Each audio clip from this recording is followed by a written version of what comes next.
Why does it sting so much when someone flirts with the person we're dating? Why do we feel that jolt, even when we know we're loved? Jealousy isn't just insecurity. It's a complex cocktail of fear, desire, ownership, and sometimes even survival instinct. Today, we're digging into why jealousy shows up in romantic relationships and what it might be trying to tell us. This is The Psychology of Us with Professor RJ Starr, a podcast that examines how we think, feel, and relate, from everyday habits to the deeper patterns we don't always see. For anyone curious about why we do what we do, each episode offers thoughtful insight into human behavior, grounded in psychology and designed to make sense of real life. If you're looking for understanding that feels both human and honest, you're in the right place. So let's begin. The biological and evolutionary layer. Let's start with the roots, because jealousy isn't new. It didn't show up in the modern dating world or in response to social media. Jealousy is old, primitive even. It's built into our nervous system, sitting close to the parts of the brain responsible for survival, threat detection, and reward.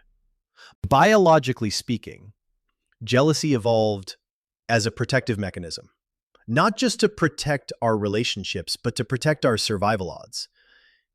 In evolutionary terms, securing a mate wasn't just about companionship. It was about passing on genes, ensuring long-term care, and increasing chances of success in an unpredictable environment. For men, that historically meant facing the risk of paternity uncertainty. If another man gained access to his partner, he could unknowingly raise a child that wasn't his. And for women, the stakes were different but just as high. If a male partner was lured away by another woman, she could lose protection, resources, and support, especially during pregnancy and child rearing. In both cases, jealousy helped trigger vigilance. It worked as an early alert system, watching for threats, sounding the alarm, pushing us to act before loss occurred. And while we don't live in hunter-gatherer societies anymore, our wiring hasn't caught up. Our culture has evolved faster than our brains have. So even today, in a world of dating apps, co-parenting agreements, and open relationships, those same deep brain circuits get triggered by perceived threats to a bond. Here's what that looks like in modern terms. You're at a party. Someone starts flirting with your partner. They're charming, confident, physically attractive. You feel something tighten in your chest. You might smile politely, but inside, something sharp is rising. That's not just insecurity. That's your body registering a perceived threat to your connection, to your access, to your place. You might not want to feel that way. You might even judge yourself for it. But the feeling hits you before your rational brain even catches up. And that's the point. Jealousy shows up before you've had a chance to think. That's how fast and instinctive it is. It's not about logic. It's about limbic reaction, about status, survival, position, and threat. Even people in consciously non-monogamous relationships feel jealousy. Even people who are secure, mature, emotionally intelligent, because it's not just about who you're with. It's about how your nervous system interprets change. Someone new entering the picture, a shift in attention, a change in rhythm. Our brains crave certainty and predictability in social bonds. So when that predictability gets disrupted, jealousy flares, because your internal system is trying to restore the status quo. But let's be clear, jealousy is not the same thing as love. It's also not the same thing as ownership. Some people confuse jealousy for passion or devotion, or use it to justify control. But biologically, jealousy isn't about how much you love someone. It's about how threatened your access to them feels. That's why jealousy can feel so physical. You might feel nauseous, or agitated, or suddenly ice cold. You might replay an interaction over and over, trying to figure out what someone else saw, how they looked at your partner, what your partner said back. Your brain locks in on the moment because it's wired to monitor threat cues. Just like your ancestors needed to scan for danger on the savannah, your mind is now scanning for social displacement. And for some people, it doesn't take much. The truth is, modern love still runs on ancient circuitry. Even if you're progressive, emotionally open, or consciously committed to trust, those primal systems are still humming in the background. You might not want to feel jealous, but your brain doesn't care what you want. It cares whether your place in the world feels secure. And when someone else enters the picture, even momentarily, that place can feel threatened, especially if your self-worth is tied to that relationship in subtle ways. And we'll talk about that more in a few minutes when we get into the psychology of attachment. Because this isn't just biological. It's deeply personal, too. But for now, I want to leave you with one idea from this layer. Jealousy is not a sign that you're broken. It's a sign that something in your emotional ecosystem just got flagged for review. Whether it's a false alarm or a valid alert, that depends on a lot more than instinct.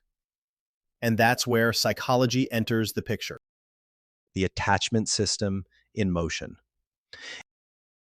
If biology gives jealousy its urgency, psychology gives it its shape. And nowhere is that more obvious than in our attachment patterns. Arono, anonolu, anonolu. Jealousy doesn't affect everyone the same way. For some people, it shows up like a flood, panic, hypervigilance, mental replay. For others, it's more like a freeze, emotional shutdown, withdrawal, numbness. Same threat, different nervous system responses. And much of that depends on the kind of attachment system you've built through your life. Attachment theory tells us that our early relationships shape how we experience closeness, loss, and emotional safety. And when we enter romantic partnerships as adults, those same internal maps get activated again. So when someone flirts with your partner, or your partner's attention shifts towards someone else, your reaction isn't just about them. It's about everything your system believes closeness means. Let's start with anxious attachment. If you tend to feel insecure in relationships, if you often worry that people will leave you or that you're not quite enough, then jealousy hits differently. It doesn't just signal a potential threat, it confirms a long-standing fear. The fear that someone else will be chosen over you, that love is always conditional, that you're one step away from being forgotten. People with anxious attachment often try to manage jealousy through what psychologists call protest behaviors. That can look like picking a fight over something unrelated, making passive-aggressive comments, withdrawing emotionally to get a reaction, or monitoring a partner's actions a little too closely. None of this is malicious. It's protective. Your system is trying to restore safety by controlling the environment, even if that control creates more instability in the long run. Now let's flip the coin. Avoidantly attached individuals are not immune to jealousy, but their systems handle it very differently. Instead of protest behaviors, they tend to suppress the feeling altogether. They might downplay the threat, detach emotionally, or rationalize away what they're sensing. It might look like coolness or confidence on the surface, but underneath, there's often a quiet panic they don't want to acknowledge. Jealousy threatens their sense of autonomy, and instead of moving closer, they move away to preserve emotional control. In both anxious and avoidant responses, what's happening is the same. The attachment system is trying to protect itself. One leans in, sometimes too hard. The other leans out, sometimes too far. But the root issue is the same: perceived threat to connection. Even people with secure attachment, those who generally trust their relationships, regulate their emotions well, and communicate openly, still experience jealousy. The difference is they're less likely to be hijacked by it. They might still feel the sting, but they're more likely to reflect on it, talk about it, and move through it without spiraling or shutting down. Let me ground this in something real. Picture this. You and your partner are at a dinner party. An old friend of theirs shows up, attractive, charming, clearly familiar. You watch them hug, you hear the inside jokes, you notice the way your partner lights up around them, and suddenly you're not just watching a social interaction, you're watching your place in the relationship rearrange itself in your mind. You start wondering, do I look that happy around them? Am I as interesting, as funny? Was there something between them? Is there still? And if your attachment system is already sensitive, those questions don't feel like questions, they feel like evidence. You start interpreting tone, posture, and eye contact as signals, signs that your partner might be slipping away even if nothing is actually happening. That's the power of internal working models, the mental frameworks we carry from childhood, from past relationships, from experiences of loss or rejection. They filter how we see the world. They dictate what we think is normal in love. And when jealousy arises, those filters come into sharp relief. Here's the kicker. Most of us don't realize that we're reacting from those models. We think we're responding to what's happening, but really we're responding to what we fear is happening, the story that we've built in our heads. And our attachment system doesn't care if the story is true, it only cares if it feels possible. Jealousy is like a radar system, tuned to detect signs of abandonment or betrayal, but it's not always accurate.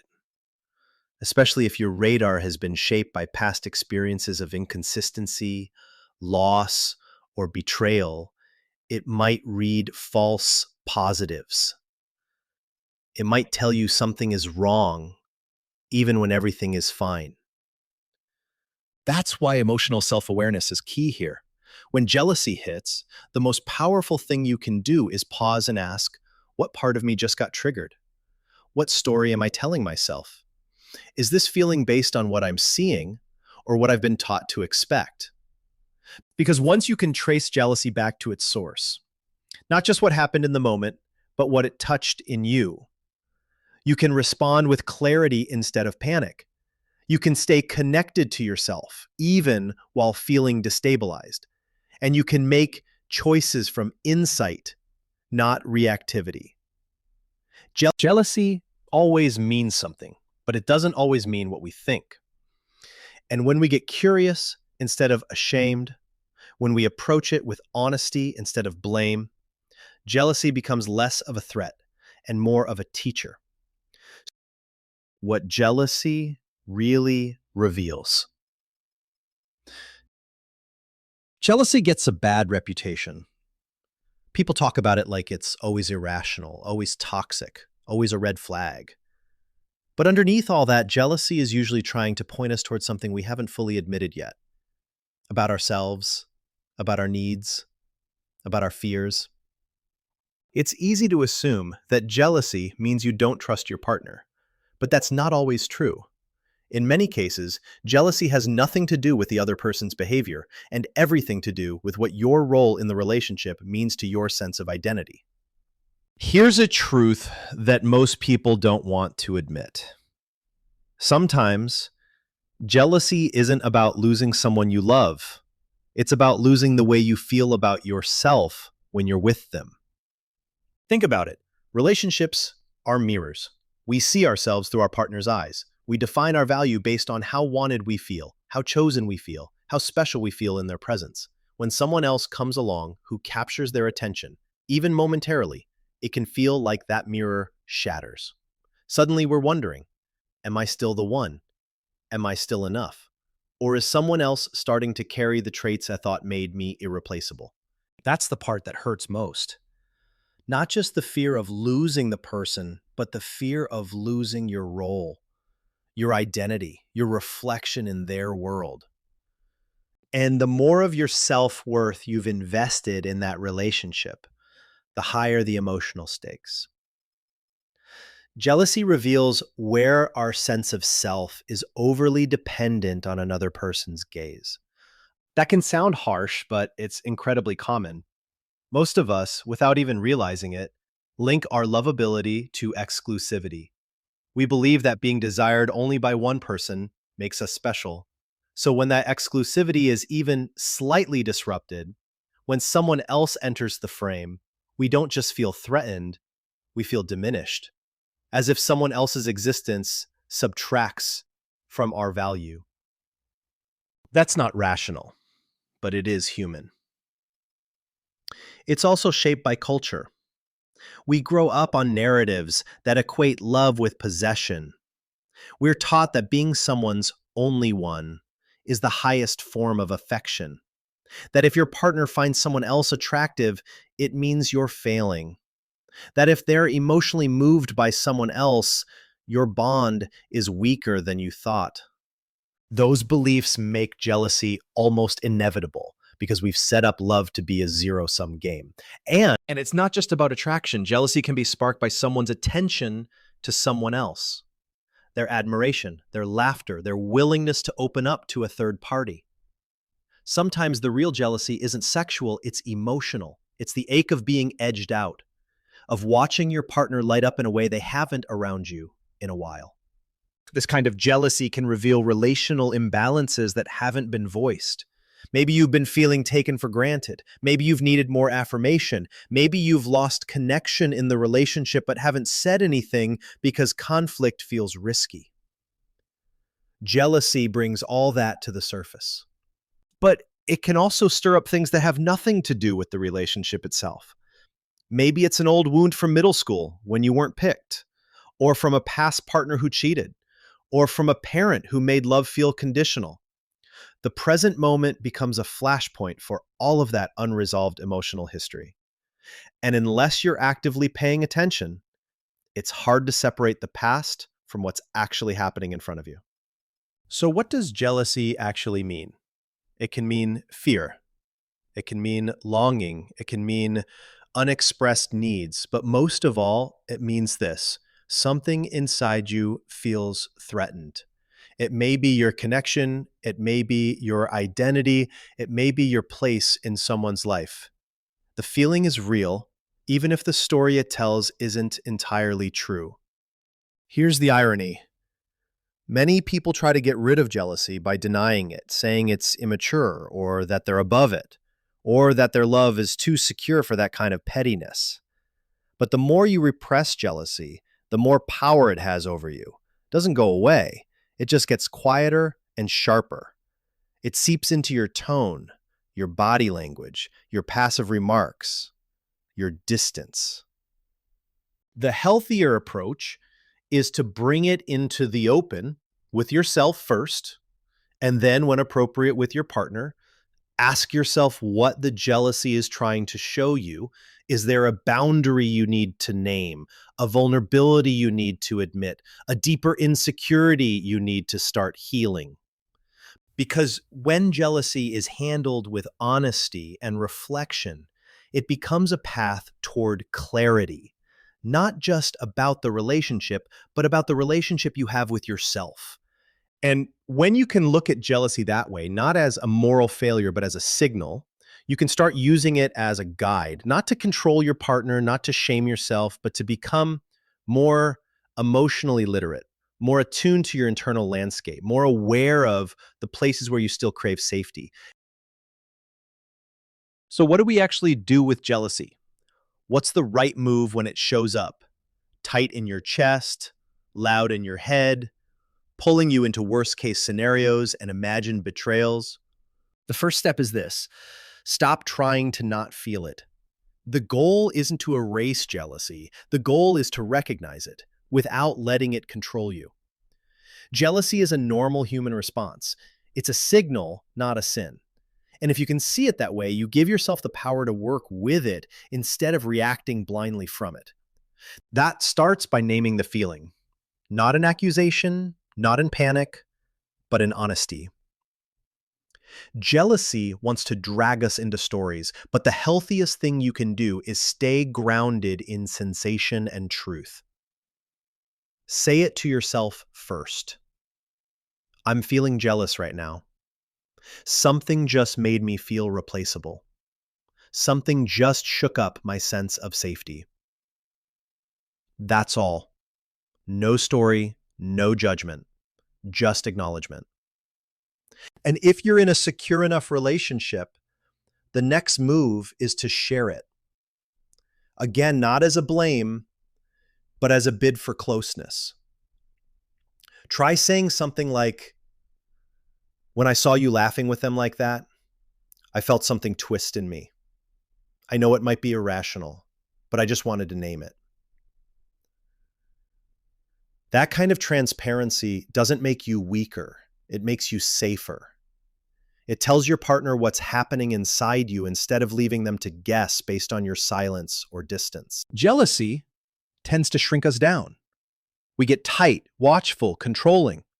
So working with jealousy often means doing the opposite, getting bigger in our self-awareness, more expansive in our communication, more generous in our view of love.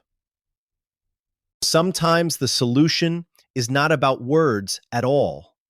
It's about reassurance. Do you and your partner have rituals that create safety? Do you know each other's insecurities well enough to protect them, not poke them? Jealousy is soothed not just by logic, but by presence, by connection, by reminders of care. And sometimes it's not about the partner at all. Sometimes jealousy is there to shine a light on your own inner terrain, your self-worth, your unmet needs, the places where you're still waiting to be chosen by yourself. That's hard to admit, but it's where the real healing starts. Just ask yourself, what would it look like to take care of the part of me that feels threatened? To soothe it without needing someone else to change first. That's not about becoming invincible. It's about becoming more internally anchored, less dependent on constant reassurance, more in touch with the deeper truth beneath the spike.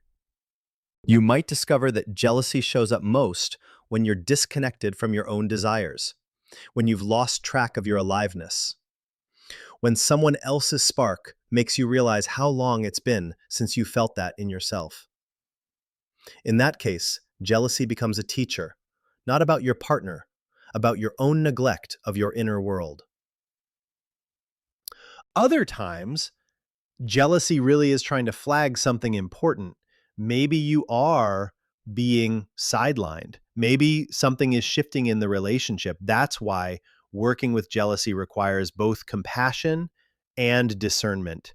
You don't want to dismiss the signal entirely, but you also don't want to act out every fear it raises. This is where reflection matters. If you can pause long enough to ask, is this jealousy rooted in something real or something imagined? Am I being disrespected or just reminded of my own vulnerability? Am I still being treated like someone who matters here? Because if you are, then your work is about calming your system, not controlling your partner. But if you're not, if your sense of mattering has genuinely eroded, then jealousy may be calling you toward a harder truth, that something needs to be addressed, or maybe even redefined. Ultimately, so if jealousy has been showing up for you lately, try this.